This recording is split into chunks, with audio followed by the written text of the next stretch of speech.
આમોદમાં જીવંત વીજ વાયર અડી જતા માટી ખાલી કરવા આવેલા હાઈવામાં આગ લાગી હતી। હાઈવા ગાડીમાં લાખોનું નુકસાન થયું છે।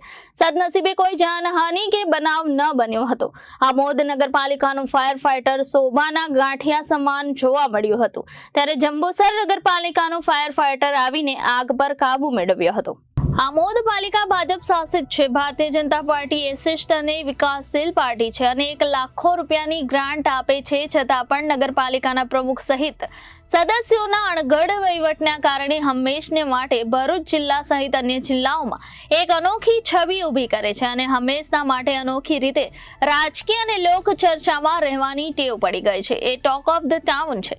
ગત થોડા સમય પહેલા તાલુકા પંચાયતના કોમ્યુનિટી હોલમાં રેકોર્ડમાં મૂકેલામાં આગ લાગવાની ઘટના બની હતી અને આજરોજ હાઈવા ગાડીમાં આગ લાગવાની ઘટના બની હતી। નગરપાલિકાનું ફાયર ફાઈટર ચાલુ હોત તો તાલુકા પંચાયતના રેકોર્ડ રૂમમાં વધુ નુકસાન થતું અટકી જતે અને આજ રોજની ઘટનામાં હાઈવાના ગાડીના માલિકના કહ્યા મુજબ અંદાજિત 5 લાખનું નુકસાન થયેલ છે। તે થોડું ઓછું નુકસાન થાત તેવી લોક ચર્ચાએ આમોદ પંથકમાં જોર પકડ્યું છે। જ્યારે પણ આમોદ શહેરમાં આગ લાગવાની ઘટના બને ત્યારે જંબુસર નગરપાલિકા કે કરજણ નગરપાલિકાથી ફાયર ફાઈટર આવતો હોય છે, પરંતુ આમોદ નગરપાલિકાને સરકારે અપાયેલા ફાયર ફાઈટરનો અણઘડ વહીવટને લઈને શોભાના ગાંઠિયા સમાન છે।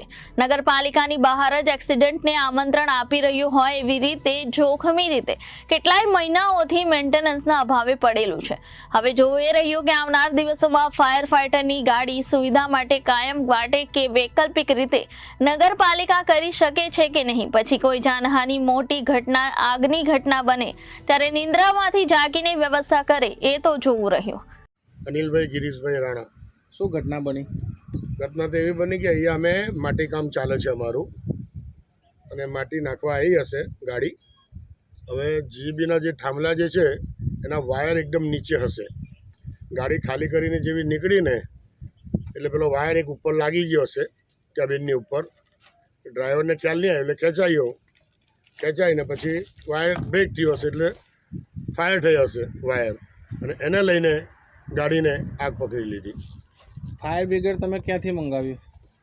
મેં આમોદ નગરપાલિકાને જાણ કરી પણ કોઈ રિપ્લાય મળ્યો નહીં, એટલે પછી જંબુસર નગરપાલિકામાંથી મેં ફાયરની વ્યવસ્થા કરી।